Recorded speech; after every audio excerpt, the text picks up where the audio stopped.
Hey everybody, Dino Banjurno here from eXtendTech once again. Today, want to highlight a unique and clinical bundle offering that we have when the use case requires you to gather a simple approval or rejection, confirmation from your trading partners, such as your customers, maybe your vendors, or maybe even from an employee within your organization that simply does not have access to the NetSuite environment. So let me show you how this works.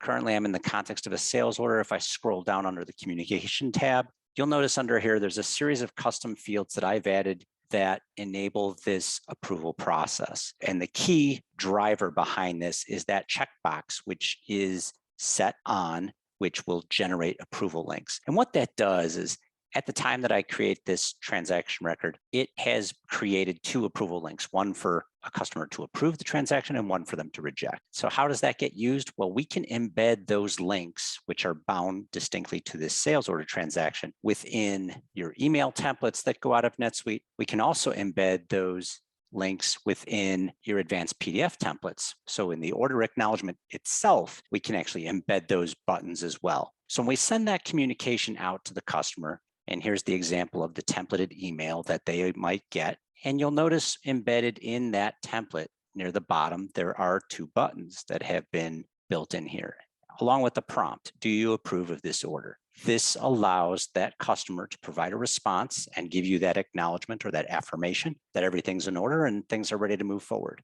In addition to embedding that within the email template, we also perform the same type of detailed mechanics within a PDF template as well. Once again, do you approve this order, yes or no? And the customer can be prompted for that response. And they can provide that response through either one of these two mechanisms. So let's say, for example, we're going to give an approval on this sales order. So I'm going to act as if I'm in the customer, and I'm going to click on the yes button.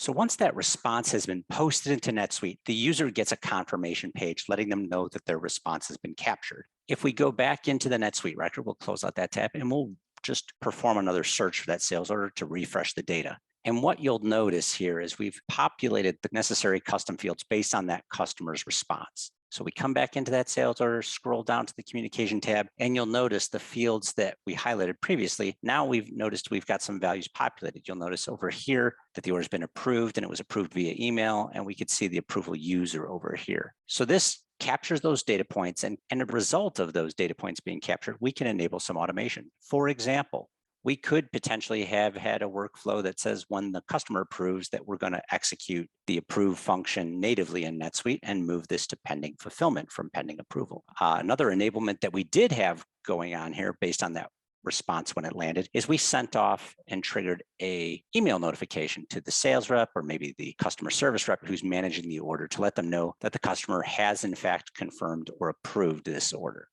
Let's take one in the rejection scenario. So we've gone through an approval. Now let's bring up a sales order and see what it looks like from a rejection standpoint. So once again, we're going to send out an order acknowledgement to the customer with the email template embedded with the buttons and also the advanced PDF template with the buttons embedded.